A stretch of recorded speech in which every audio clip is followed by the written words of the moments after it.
Good evening and welcome to the Gerry Leeds United show.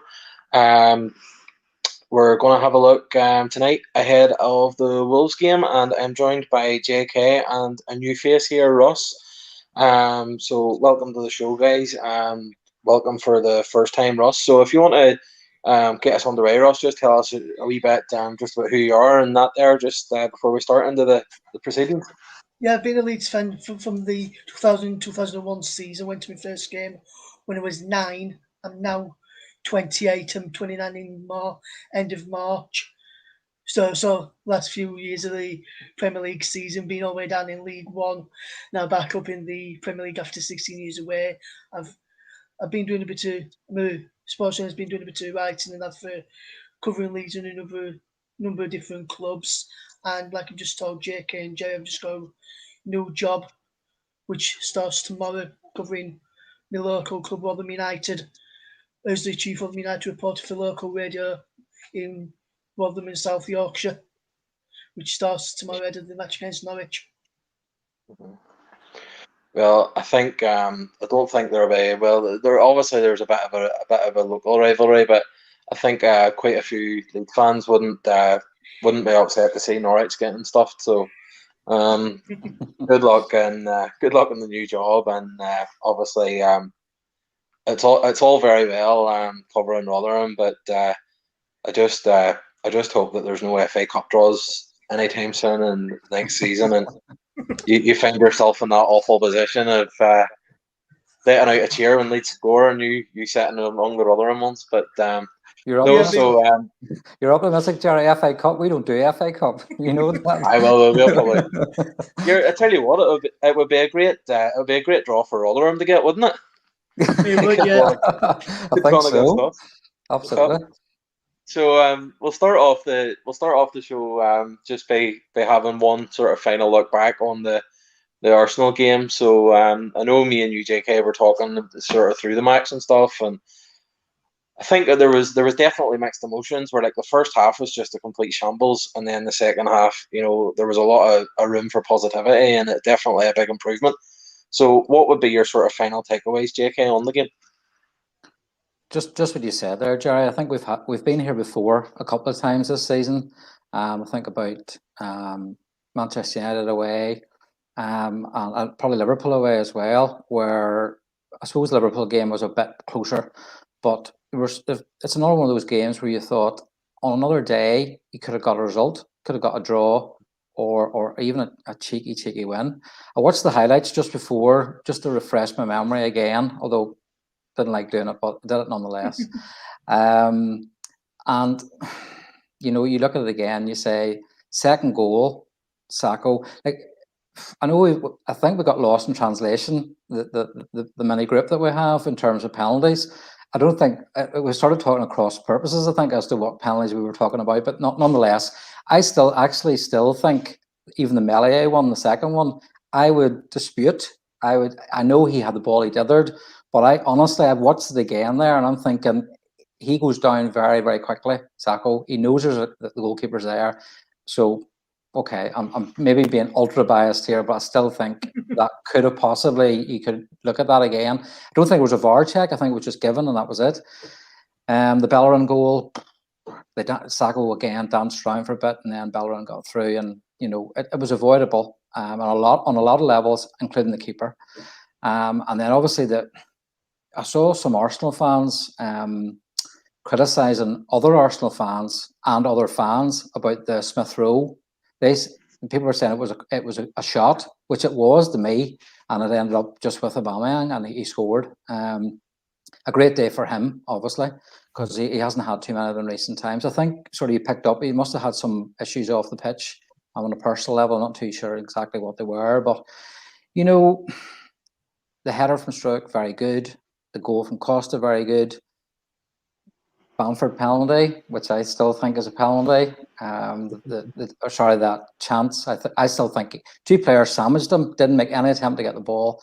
If they'd scored that, I saw somebody joking, saying that the referee realised that if Leeds got a third, then it was just going to be Arsenal doing Arsenal, and couldn't give it based on that. But I think this season we give these sort of games we take them as we take them on the chin. I think next season we need to see progress home and away. So you don't want to be going to Old Trafford and losing 6-2. You don't want to be going to the Emirates and losing 4-2. And if it continues on, then that love affair that we all have with Bielsa, eventually that will, there will be some people who'll just, who have already done it, in fairness, have said, oh, what's he doing? He doesn't know what he's doing. Of course he knows what he's doing. But we mentioned about the square pegs and round holes, too much of that going on. Who knows? Phillips isn't playing tomorrow night. We already know that. And he probably wouldn't have been, given the tragic news about his grandmother today as well. So chances are, even if he was match fit, he mightn't have been in frame of mind to play. So R.I.P. Granny Val. So what does he do again? Llorente's fit tomorrow night. It's been mentioned before he could possibly play there. So it's maybe an option. But then again, is he going to collapse after 8 minutes again? And then we have to do the whole rejig again. I wouldn't risk him, Llorente in that position, that is.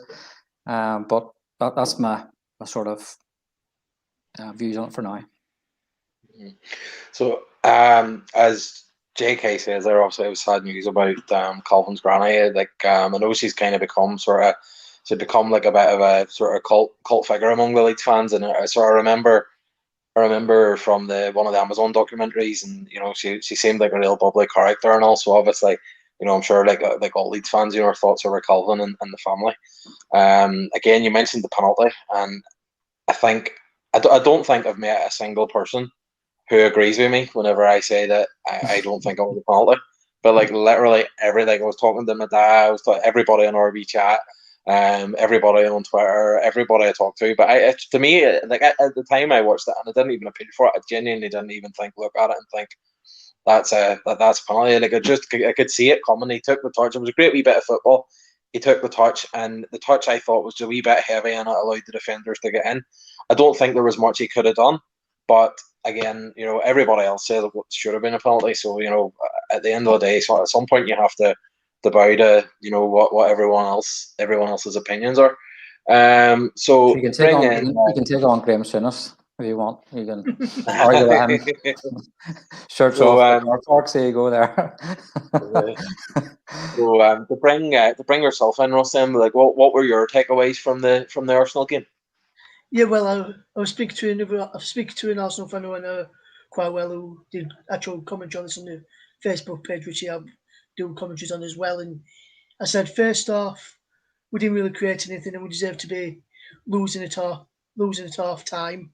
Because defensively, we're steady. We got caught out of position quite a few times, get sloppy balls away, which put us on the back foot. Melee included in that. On the first penalty, which got overturned, there was never a penalty on Saka. A lot of people have looked back and said maybe if you look from behind the goal, he clipped Saka's ankle, Cooper. But I've seen it from 2 or 3 different angles, he wasn't, and I didn't see it that way. The second one. I didn't think he was the first, the one which was actually given. But when I saw it back, you did see Meslier catch his leg, and he got him. Saka did very well actually, going between Meslier and the ball, because Meslier were going for the ball, and Meslier caught him. So I think it was either the start of the second half, because we were 3-0 down back then. So second half, I think it was just a case of players trying to, especially the substitutes, Robertson, Costa trying to get into the match. And Costa just weren't sharp enough to know the ball back to Shackleton to clear or knock it into Elland to clear downfield. But after that, I thought the subs changed in our favour in the second half, and potentially could have gone on, go to 4-3, maybe even 4-4 come the end, because for the second half, we were the better side. First half, Arsenal were the better side. And I think a draw, but I thought overall, Arsenal deserved to win it overall, because to close us down well throughout. I thought second half with the likes of Costa and Roberts, change game. And just want to give a special mention to Niall Luggins. I've seen a lot of the under 23 games, and I thought when he came on, he didn't look hard to place at all. And I thought it was a fantastic debut for him coming into the Emirates. A bit like Robbie Goss in the FA Cup at the start of the 20 last year in the FA Cup tie.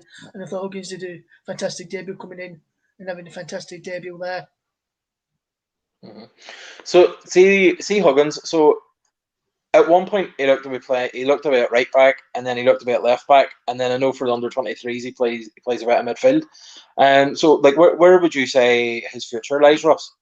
I think naturally from people I've spoke to, like Tom Hill does commentaries for LU TV on 123 games, and from people in around club, they see he's mainly a left back because that's where he would played growing up and coming through the rest of the youth team at Leeds who were playing mainly left back.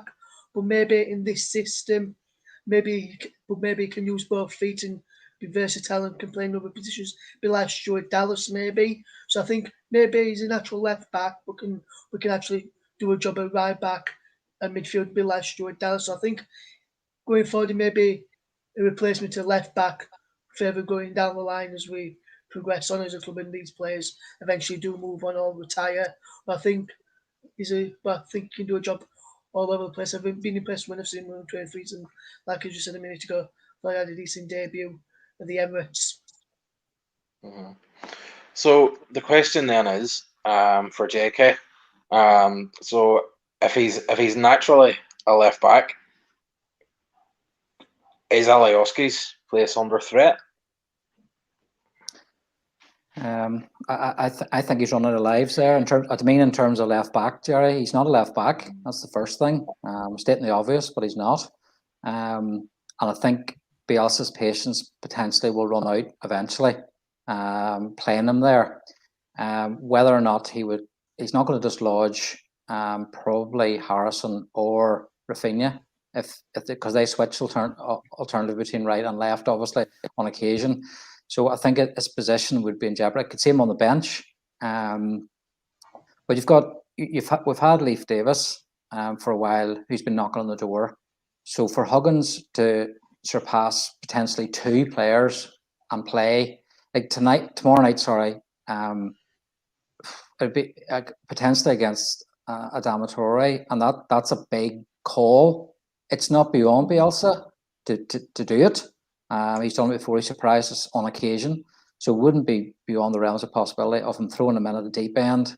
Thinking, although Russ, I agree with you, Russ, what you said there. I thought he had an excellent debut, but if you actually, I don't know whether Bielsa did it in terms of just to keep his feet on the ground, and that's the Bielsa way. He basically said he was good. Everything he asked him to do, or everything he was asked to do, he did well. But he didn't say he was exemplary, and I thought he was. I thought he looked very, very good when he came on the pitch, as Ross says quite rightly, and didn't look out of place one bit. Whilst others who maybe have stepped up, whether it be in the Crawley game or some of the other cup games this season, have looked a wee bit out of their depth. Unfortunately for them, personally speaking, I don't think he will, but I would love to see Huggins playing at left back tomorrow night. But it might be a bit too much, maybe of a gamble. If this boy Traore, we know, is fast, he's quick, and very, very good on the ball as well. Once he puts his head down and goes. So, but you know what? Why not? Mm-hmm. I think this game tomorrow is important as well because I was watching the highlights of the last Wolves game, and they caused us all kinds of problems down that side. And it was your wee guy, Podence, was it, started, and then I think maybe Traore come on after that. But there was all kinds of baller coming down that side. So it is something where, whether it's Traore or I don't know if Guy Podence is still fit or not. I haven't really seen much of Wolves other than the results over the last couple of weeks. But I think Traore's been playing a bit more now. But it was Stuart Dallas was playing left back that night. Yeah. Because I kind of forgot some of the bits in the game, and I remember like their winner, like obviously your guy Jimenez that's had the bad injury, like he got the ball out in that kind of position and went inside, and then it was the goal.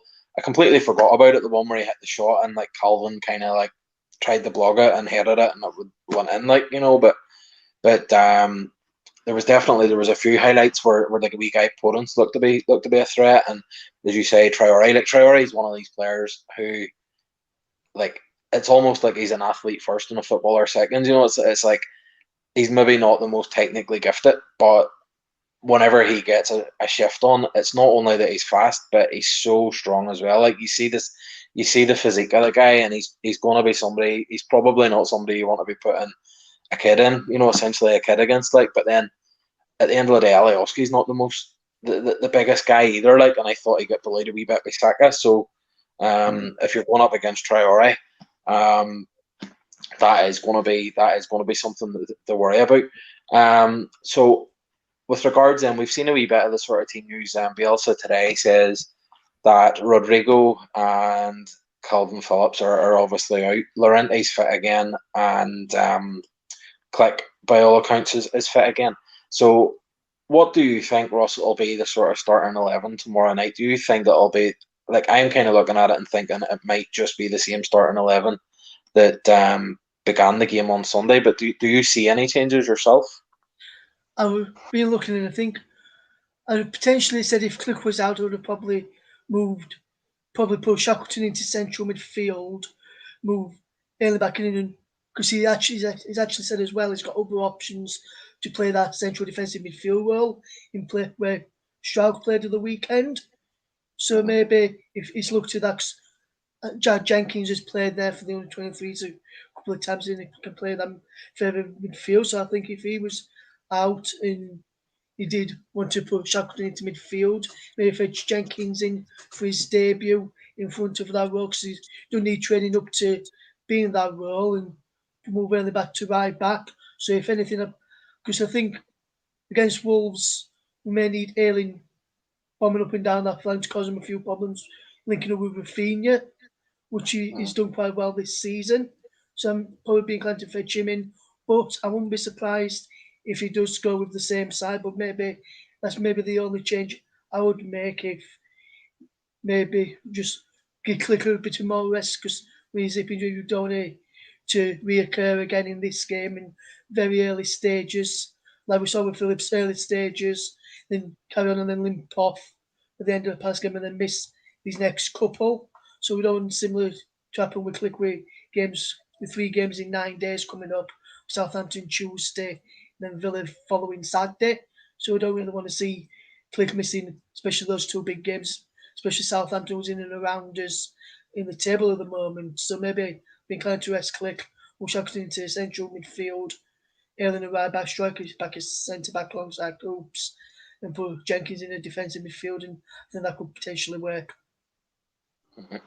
I think you'll like. I don't know much about Jenkins, but if it means Struijk playing centre back and not defensive midfield, I'm all for it, to be honest. Like I don't want to criticise the player, because I do, like, I think he's a really good player. I think he was starting to really find his feet at centre back, but I genuinely thought, like, he frustrates me whenever he's in the defensive midfield role, because he's such a big unit. He's such a big guy, big tall fella, and he just, like, he never seems to hit a tackle. He just seems to be, like, just kind of lurking in spaces where nothing's really happening, and he's not getting himself involved enough, which, like, whenever you see Calvin playing that position, he's always looking for the ball. He's always hungry for it.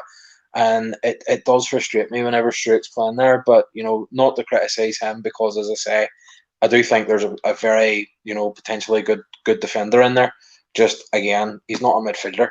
JK, what about your thoughts? What do you think that Bielsa might do? I think we probably all know what Bielsa will do, but yeah, what would you do? Well, I think something that is sort of I came across it really by mistake. I think yesterday.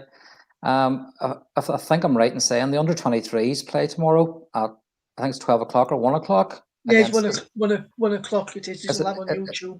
Yeah, is it on against Norwich? Against Norwich, yeah. That's right. So I think already we'll have a wee bit of an indicator. Like, you're not going to have players playing at 1 o'clock and then playing again at 8 o'clock tomorrow night. So any of those that Russ already meant, Jenkins and others, potentially, if they're not in the squad, the under-23s, I think that will automatically give you a bit of a clue as to whether or not players that maybe haven't played yet made their full debut, whatever, potentially will. I agree with you about Struijk. I think he looks so out of place, duck out of water, whenever he's playing in that central. It just doesn't suit him. He's a centre half. That's what he wants to do. I think he's told there's where you play when he's playing that Phillips role, but he's not comfortable with it. And, you know, he was taken off against Villa very early because it looked like he was going to be sent off.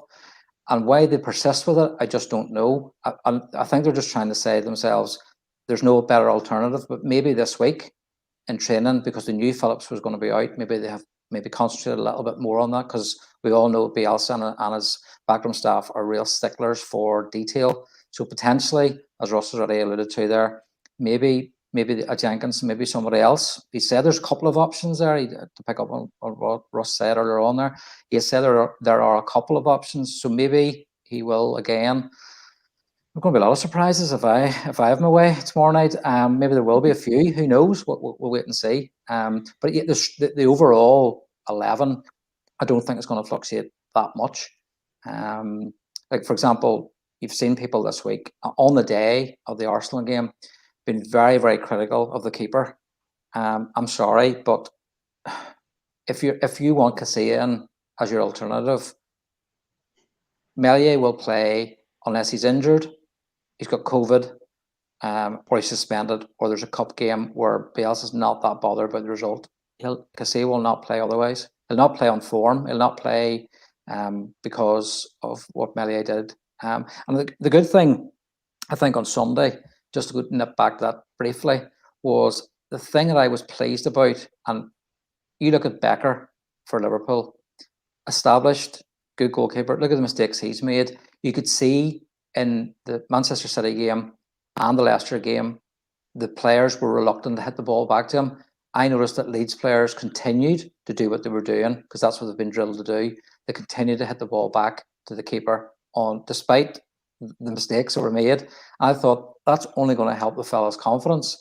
You notice whenever Casilla makes a mistake, what do? They hoof it, or they try and take on players themselves and make mistakes as well, and then that leads to goals or chances.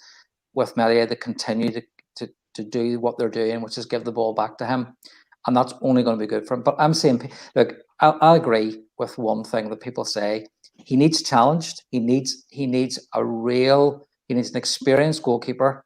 Obviously, Casilla is to a point, but he needs somebody who actually, if he did make a mistake and need to be taken out of the limelight for a week or two, somebody else will step in, and we're not going to be going, oh. So I know Romero been mentioned from, he's been frozen out. Yeah, he's been frozen out, and a bit like Hernandez, I think, with us. I think he's sort of, almost through social media is trying to make a case to move to another club. I wouldn't be that annoyed if someone like that came in. And at least, even if he's playing reserve goalkeeper for us, at least you would think to yourself, well, if Ellie needs, as I say, the bullets are coming too heavy for him, let's take him out for a week or two. It's not going to, the guy's going to be, as long as we want him to be there, I think he'll be there. And I think he'll do a good job. But I think at times we just need to maybe take him out of the heat off him slightly. And I think that's something that we need to look at in the summer. So just before, I've actually a couple of wee things I want to mention about the goalkeeper situation, but just before I do that, just my own thoughts on the team tomorrow night. I think if there is a change tomorrow night, I think what the change will be Shackleton will come out, and Struijk will go back into centre back, and Ealing right back, and probably either Click or Dallas will go into the defensive midfield role, and Tyler Roberts will get a go in midfield. Personally, I thought he done well when he came on at the weekend, and I think he's probably one of the players where Bielsa obviously trusts him, and I think that if there is to be a change, that might be where it'll happen. But just on the goalkeeper situation, so two things obviously. So he made a couple of mistakes, and he's a kid, like he's 20 years old, and it's very young. He's the youngest goalkeeper in the Premier League. He's got one of the best save percentages. Some of the saves he made a fantastic. I was watching the highlights of the Wolves game. He made a fantastic save in that game as well. Just point blank range. Some of the saves he's made, are really outstanding. But I don't know about you, but like sometimes I'm in the like sort of like self-depreciating humor, kind of like a good laugh at ourselves kind of a thing. And I read an article the other day, and it was somebody saying that Meslier, he's very young, and they likened him to Wojciech Chesney, that's Juventus now, that used to be at Arsenal. Something tells me it was Kevin Campbell randomly. I don't know why Kevin Campbell would be commenting in Leeds, but something tells me it was like former Everton and Arsenal striker Kevin Campbell. But they were saying about him, and they were likening him to him. And I was honestly I was anxious. I don't know if you've seen the game last night where like the goalie conceded in like the first minute. Did either of you see it? No, I was watching about the Everton Man City game, but I didn't see any other games. I was watching the Wolverhampton game last night, so I didn't see any of the Champions League I games. had to, you see. You see this guy. Preparing for Yes, the work guy. That's a good work ethic there, Russ. Good work ethic. But he's probably watched more Rotherham matches than Bielsa has. Possibly, yeah. But Noah saying, so the goal like right in the very first minute, they passed the ball back to him, and he took a touch, and like the striker basically tackled him about 1 yard out, and the ball went into the net.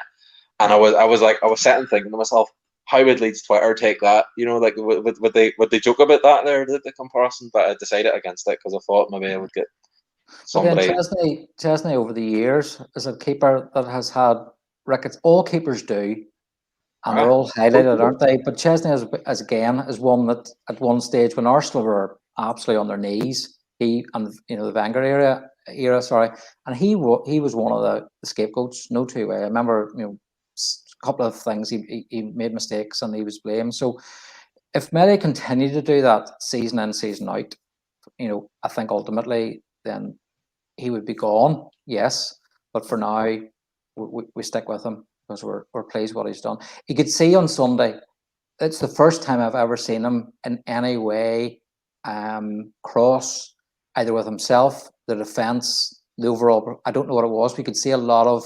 He was talking to himself an awful lot. You could see that. Other games he made a bit of that, but I noticed several because it was focusing in on him quite a bit, the camera, and I could see him sort of. There was a lot of. I don't know what it was, but he seemed cross. And that's the first time because they talk about the ice running through his veins. That's the first time I've ever seen him in any way riled or annoyed in any shape or form. It's the first time. And despite the fact you say about the wonder saves he's made, Gerry, at times he should be out like some keepers would have been in the past, absolutely haranguing his back four, saying, but he doesn't. He just gets up and does what he does. But on Sunday, he didn't look happy at all. Unless, Jacob, maybe where you mentioned about having some people keepers haven't got the defenders. Maybe when balls moved up, when we've gone on an attack, maybe he's had a word with Cooper. Also, when cameras are not on him. And having a word with Cooper to getting captain back to sort it out and have a word with Balfour, try and get it together.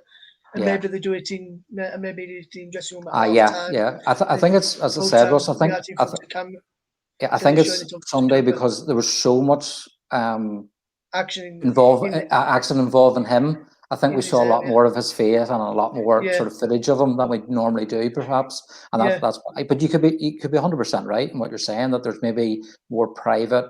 He's chatting, and we just don't see it because we're at the other end attacking. Whilst on Sunday there was a lot coming our way. That's maybe why we picked up on it more on Sunday. Yeah, and also I just want to point out as well with the goalkeeper situation. I don't know if you remember we looked for against Bristol City that time when Apolami played as well, and we were back in the Championship, and they both made their debuts. Cooper that game had a brilliant performance, and he talking to him all game. Maybe Cooper's been doing that with Melier, trying to help him out in all games in Premier League. We've been an experienced defender and the captain. Maybe he's helping him through each game and talking him through each game. And after the decision's gone, maybe he's talking to him after ball's being gone out for corner or whatever. Having a good chat. Yeah. And tell him if he thinks he can come and get it, come free. If not, stay back and tell one of us we should attack. Cooper's done. I think Cooper's done fantastic this season so far. Yeah. I think it's easy to forget as well that because this time he made his debut about 13 months ago. That time against Arsenal in the FA Cup, and then after that he didn't really play until obviously Casilla got his ban. And then he's established himself, as a number one this season. But at the same time, for a wee guy at 20, going in and doing nets for a club like Leeds, and you've got experienced professionals in front of you, it would kind of take some balls too to be like just get given these professionals, like he's got international defenders in front of him there, and I think maybe he gave a wee bit back on Sunday, and it's maybe just a case of he's got to the point now where he's sort of got his feet under the table and feels a wee bit more comfortable doing it. He's like, in terms of goalkeeping, 20s nothing. Like 20s just so young, and obviously that sort of thing will come with experience. Where I have to admit I do like a goalkeeper that just takes command and is like, if anything comes into the 18-yard box, players, ball, whatever, you're under my command, and I hope he grows into that. As I say, I think he's made some absolutely brilliant saves. But I do also agree that he probably needs somebody competition, even if it's just like somebody in training, like an older pro to learn off. And I did see today, Paul Robinson was talking about saying that Leeds should go for Tom Heaton at Aston Villa. He obviously got a bad injury last year, and he's obviously lost his place to the guy Martinez. So I think he's essentially just playing that Premier League 2 football. So like, what would you say to the signing like him, Russ? I think it'd be a good signing to Elmelier along, and we mentioned earlier, Rumor as well. They've both been experienced in the Premier League enough. He'd like to come up against top class strikers who Man United or Arsenal, Chelsea, Liverpool, Man City have in their ranks, and he can help him out. One of those who can help him out, because like we Man United players, Rumor knows what it's like to come up against them in training. He knows what it's like to come up against him on a match day when he's been in the side at either Villa or Burnley. So I think it'd be good signing him, or Romero.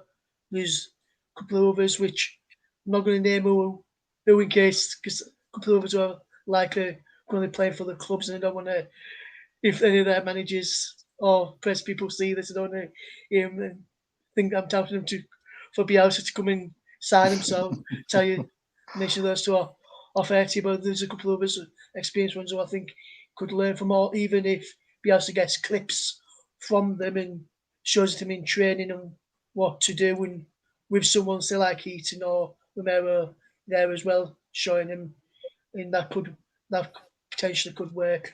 But we'll be happy to have a Heaton or Romero or a couple of others who have got in mind to come in and help him along and be experienced. So I think we need an experienced backup goalkeeper who's probably not going to play a lot of football, but just being around to Elmelier out and be willing to play come matches and step in when he's injured or ill recovered and that.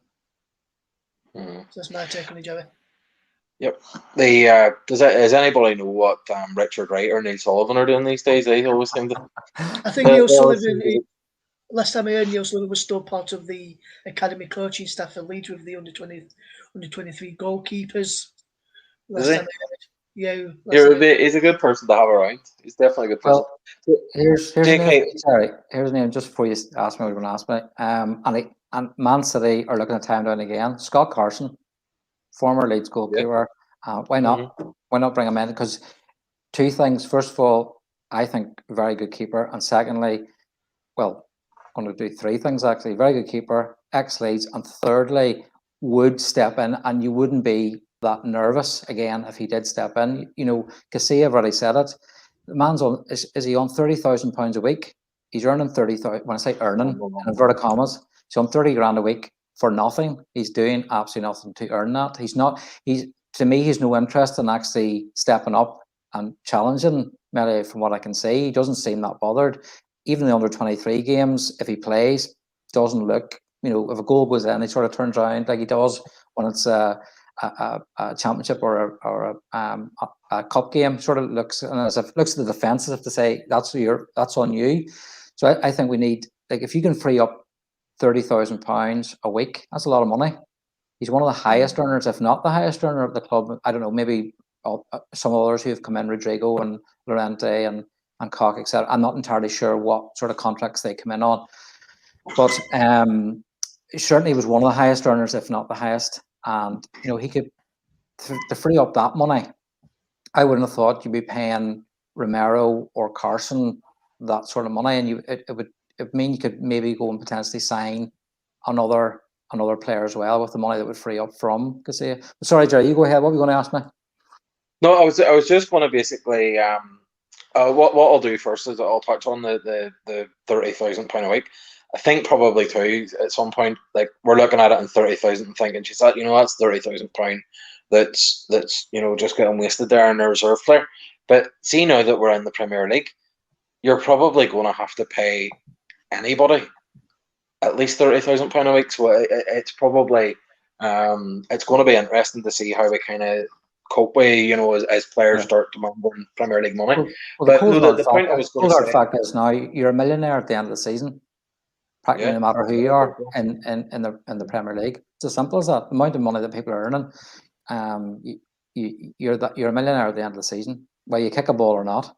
So, So no, what I was going to say was I was going to go to you first then. So I think we all kind of agree that a goalkeeper is probably a position that Leeds need to make a signing on. But am I right in saying, like, for me, like, I'm not thinking Leeds need to sign a goalkeeper to replace Molineux. It's just have somebody that's a better backup, a better option than Casilla.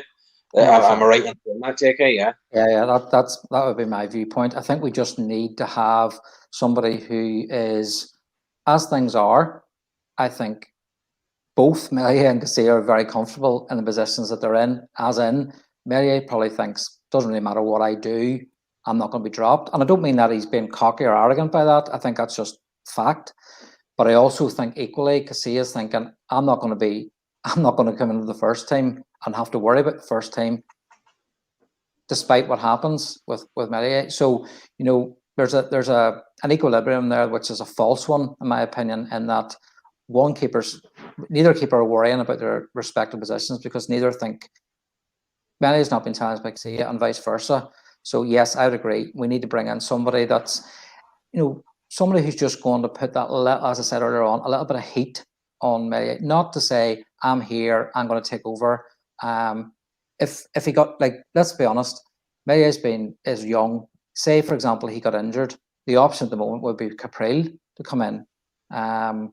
And again, he's very young. That would be again. But I think there were quite a few fans were nervous when they heard that Melier was coming in. Oh, I've only seen him and he was great in the cup against Arsenal, etc. But can he do it week in, week out?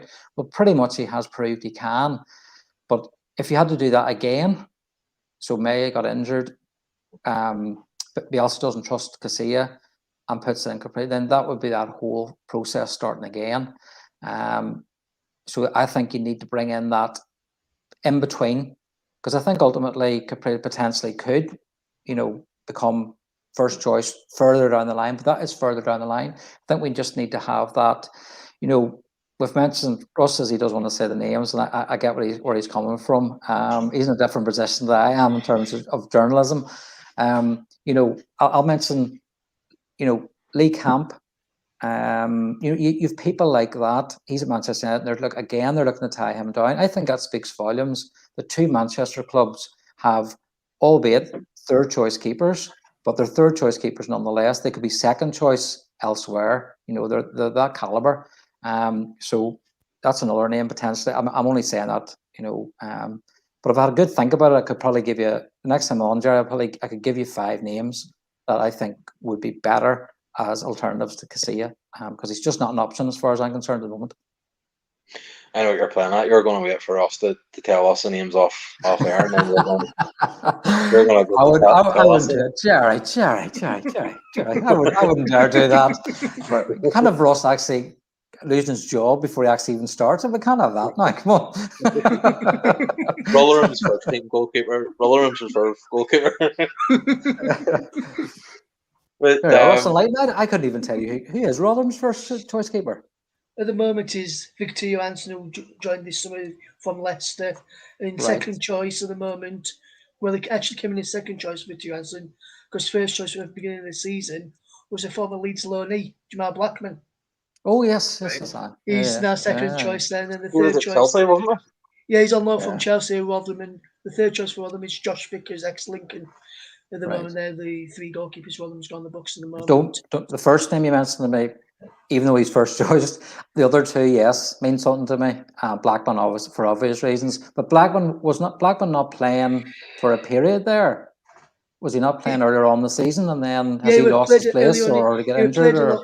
He played early on in the season at Rotherham, got picked up with an injury, then he had a illness. Yeah, I think he picked up COVID as well. I'm not sure. He picked up a bit of an illness. Janssen came in. Janssen played in some cup games. Janssen's then been in first team, and then Lamman came in against Everton in the cup, and then Janssen's now took over as now first choice mainly. Well, they've had a wee bit of an upturn, haven't they? Rotherham have had not a good timing for you, but they've had a wee bit of an upturn in terms of results as well. I think personally they'll stay up. Lost last night to Bournemouth, but like Leeds, big teams, the Rotherham fans are saying that's going to be like 3 hits for them. Fans weren't expecting anything, but the players, Paul Warne said after the game, players were a bit disappointed that they couldn't get a point or a win in that. I know we're going slightly off topic, but I'm just going to ask a question to both of you just to gauge your very quick reaction. Thierry Henry, Bournemouth. What do we think? As in the link, as in he's been linked with the job. If Thierry Henry goes to Bournemouth, and I have no idea whether Thierry Henry goes to Bournemouth or not, and nothing about Thierry Henry or Bournemouth, but what I would say is the day Thierry Henry gets whatever job he gets, I hope he loses and I hope he gets sacked, because I am still better about him handing the ball against Ireland in qualification for the 2010 World Cup. And I knew that was going to be your answer, Gerry. It was an easy one. Russ is probably slightly different. I'm still not over it. Yeah, wow. What would you, Russ?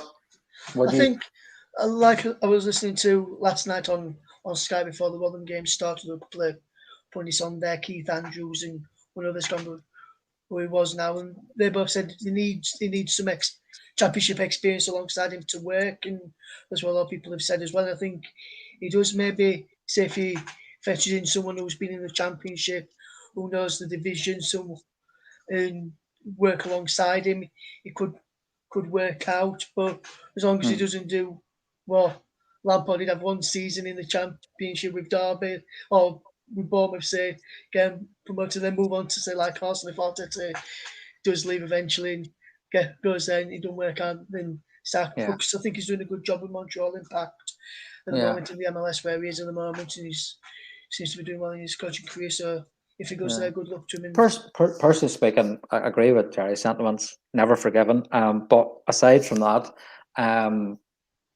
I think Jonathan Woodgate, he's won every game, hasn't he, since he took over? I think he's won 4 games unbeaten. 4 games unbeaten now. It all turned sour at Middlesbrough. I get that, but why would he not be at least in the I've seen the names linked, and Woodgate isn't one of them. He's just there apparently as a stopgap, But anyway, sorry, Gerry, we're getting away from the points that we should be talking about. I just wanted to know. I laughed when I saw it. I came up on my phone, the Sky Sports headline, and when I read it, it was like, really? It didn't go very well. Where was it? Monaco. Monaco, yeah. It was a disaster. So the genuinely obviously the results weren't great, but the main thing I remember from his time at Monaco is that video where the player didn't put the chair back in after the interview, and he made the player. Yeah. That's the thing to take away. But see to get back on the point where we're keeping Ross going here about Rotherham. So well, tell me this here. It's obviously two Irish lads here. The Yorkshire rivalries aren't maybe as in our heart as they would be over there. So what is how would Leeds and Rotherham be? Would there be a big rivalry there? How is that? I don't think he would be because the Rotherham's main rivals Sheffield Wednesday. Both fans don't like each other. So Sheffield Wednesday, Sheffield United, Doncaster, Barnes, those sort of clubs, the localish clubs in Doncaster as well. But I think Leeds, they do want to beat, fans do want to beat him. So they're going over South Yorkshire's beat West Yorkshire and that. But I don't think they've got a big enough rivalry as to where the because actually went down a couple of when Rotherham last played Leeds in the Championship, when Rotherham last in the Championship, and it was the game Cassie made his Leeds United debuting against Rotherham in New York Stadium, and then got a few autographs signed on my programme. Luke Kaelin Berardi, even got Adam Pearl from Radio Leeds autograph that day. But and I saw a lot of people like Phil Creswell, who does Steward in Elland Road, or Leeds mates when they were there, and I was still with a few people I talked to when I used to watch Rotherham as well when Leeds weren't playing, because that's where I'm from. And that day when I was speaking, we were just chatting and we were all just chatting along, and there were really no fights or anything at all. We went down to get Leeds players' autographs. So after a game, Rotherham was on front of programming. There were no fights there with any Leeds, because there was a few Leeds fans there as well. So we're just telling them where they normally go off. Away coaches normally pull up and players go off, so we could try and grab them. But Bielsa, try getting Bielsa's autograph, and he went, no. Just shook his finger and then just walked straight off. Yeah, he can't speak English. Yeah. Would it be a fair point? Reason why Gerry and JK, reason why Bielsa doesn't speak English to the media, because when he was in France and in his other clubs and Athletic Bilbao, some of the journalists did twist a few of his words to make it into headlines for stories. Whereas so now over here, he does actually speak some English to players, because he does actually speak a few English to some of the players, or sometimes he gets his translator, but he doesn't, in media, doesn't want anything, his words twisted. That's why he's a translator for press conferences. I heard he's not fluent, as in he could conduct an interview probably if he wanted to, certainly in broken English, like some managers would do. But he just because at earlier points in his career where they twisted his words, you don't want that. Well, you know what? Fair play to him.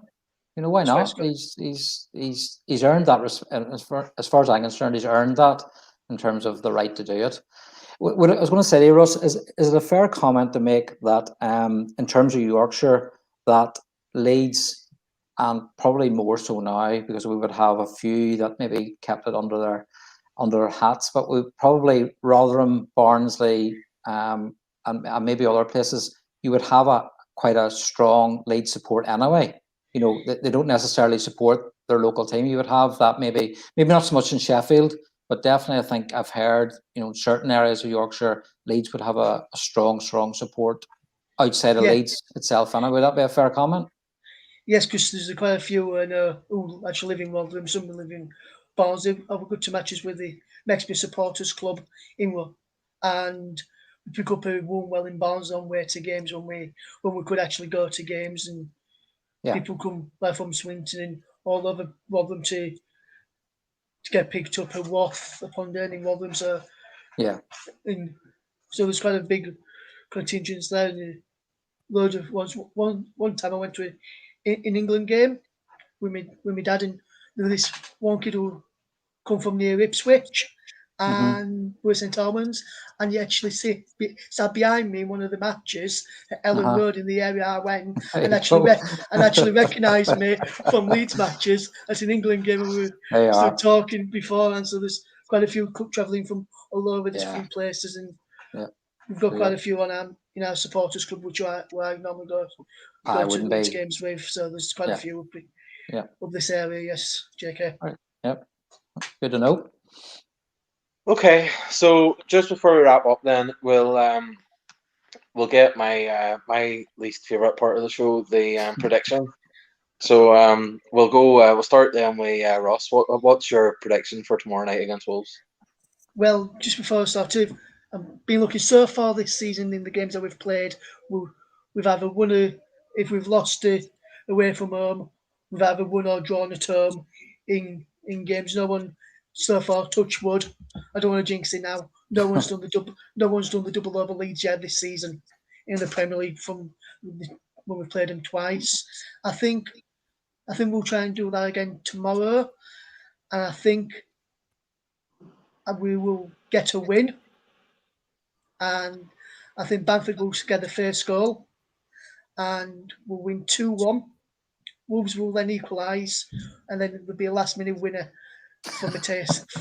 I reckon. But I'm not going to say. I'm not sure who's going to get the last-minute winner, but I reckon we'll get a winner later on. And I probably won't put me. I'll probably put my house on it. I'm not going to put my house on it, but I probably would say it wouldn't surprise me if it was Elder Costa getting the winner. Good call. Because last time we went there, Costa and Douglas, who was a spouse of Wolves and Leeds, the Wolves beat us 4-1 last time. It was a Molineux, Costa and Douglas scored for Wolves on that day, so it wouldn't surprise me if Costa gets one over on his former side tomorrow, comes on, proves a point, and bags the winner for us. But I'm going to say 2-1 Leeds, Bamford first goal. And more importantly, the one we all want to know, are Rotherham going to beat Norwich? I think it just depends, because Rotherham have played well so far this season. Norwich are obviously flying high at the moment.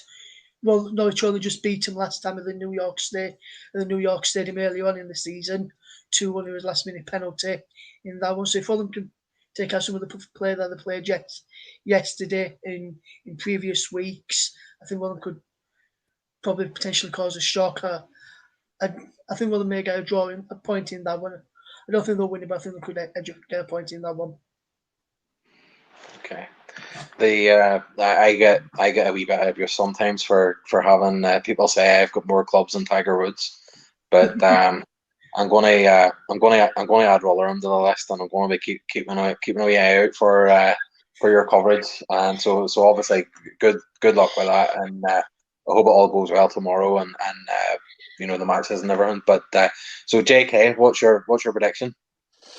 First and foremost, I would just echo that, Russ. I hope it all works out for you. I'm starting tomorrow, so I wish you all the very best. Cheers, guys. Not a problem. I'll give them a Rotherham prediction. I tend to agree with Russ. I think they've been playing well. I think they could sneak a point, if not better, tomorrow evening. Ourselves, I admire Russ's optimism. I'm not entirely sure. I feel a wee bit like I did before the Leicester away game. I would love a similar result performance. Whether or not that will happen is another matter. We're obviously missing Calvin, and I think I've already said it. I think he wouldn't be playing regardless tomorrow evening if he was fit or otherwise. I'll go a 1-1 score draw. I think that's well. I would sit on the fence, but I think. You'll get splinters, JK. That's it, absolutely. But it's how I feel at the moment. Just with the loss of Phillips, I think that changes the dynamics. I think if he was playing, I'd be a little bit more content. But I think as is, I think I'll go score draw. I don't think we'll keep a clean sheet. So I'm happy to be shot down tomorrow evening. If 10 o'clock, whatever it is tomorrow evening, if we win and 1-0 and it's a clean sheet, great, no problem. That's job done. But I think potentially a score draw. It really depends. I think it's easy to say, but I think the lineup for us, I've listened to people saying this and I agree. You can almost tell. I think before the Arsenal game, did we not sort of have that eerie sort of feeling going?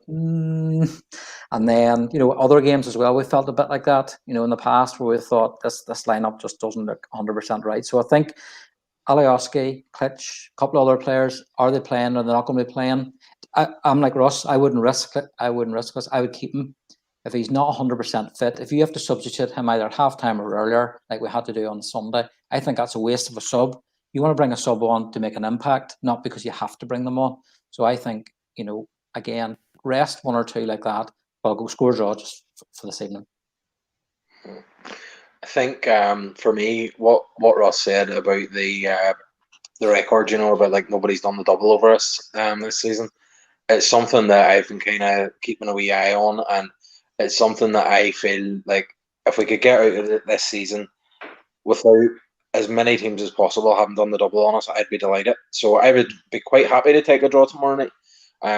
My big thing is without Calvin, obviously we had the great win earlier in the season against Aston Villa, but the majority of the ones I'm kind of thinking of, like we lost the Crystal Palace and Leicester games where we lost heavily.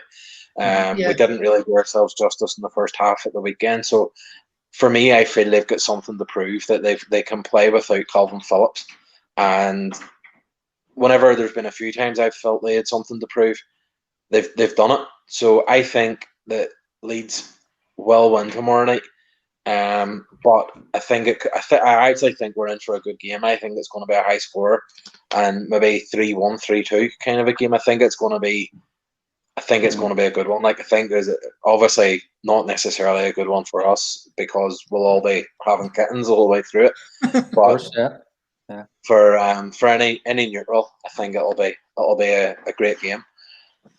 So that Well, we probably just before you finish, just want to go back to the Arsenal game and we're striking that central defensive midfield, because with Phillips, when he plays there, he always seems to drop back and make an extra man in defence when Cooper strikes splits in central defence, or whoever's a central back, always Bussamelia's got an extra option. Whereas on Sunday, I don't know if you noticed, Stroud never did that, never dropped back, and that's where mistakes kind of led from against Arsenal.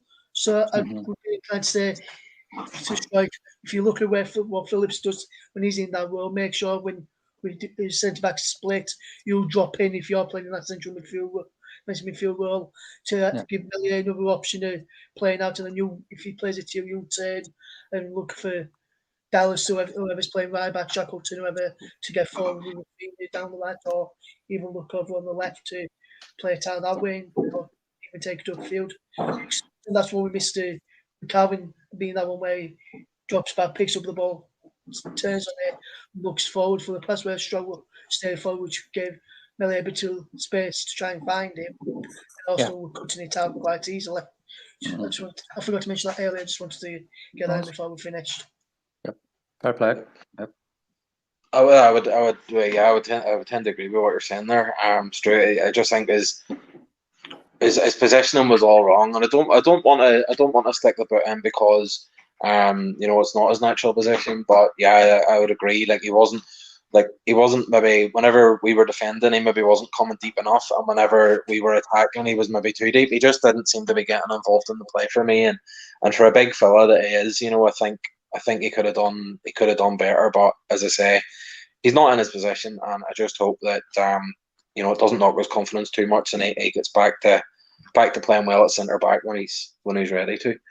So that's we've been on nearly an hour there, so I'll let you two guys go. Hopefully we'll get you on again soon if we can get Russ away from Rotherham's greatest results, DVDs and stuff, But no, it's here. I know we joke about it, but definitely best wishes, and I know JK says as well there. But best wishes tomorrow and over the coming weeks. And I know you said you'll try and go on maybe once a month, depending on your commitments. But just point out as well, if you're listening to it on BT tomorrow, if anyone's watching the match on BT tomorrow, which probably everyone will be, the co-commentator for the match for BT tomorrow is an ex-Leeds connection. Is Lucy Ward, who worked with the academy. Prior to Neil Redfern, so Lucy Ward, she's looking forward to working on that game tomorrow. So I just thought she's on co-coms tomorrow, and it will not be Kellen Carney, who Leeds fans don't really like. Right. Good luck to Lucy tomorrow. And just want to say, on behalf of that you mentioned earlier, Jake and Jade as well, best wishes to Calvin Phillips and his family after his grandfather passed away earlier today. Yeah. No, that's the perfect way to end. Obviously, best wishes to Calvin and the family. So as I say, thanks to you two lads, and thanks to everybody that's watching. And the channel will be back on tomorrow night after the game. We'll hopefully I'll be in a better mood than I was on Sunday. So thanks everyone, and we'll catch up again soon. Thank you. Cheers, Russ. Enjoyed it. Cheers, guys. Thanks, Gerry. All right. Good luck. See ya.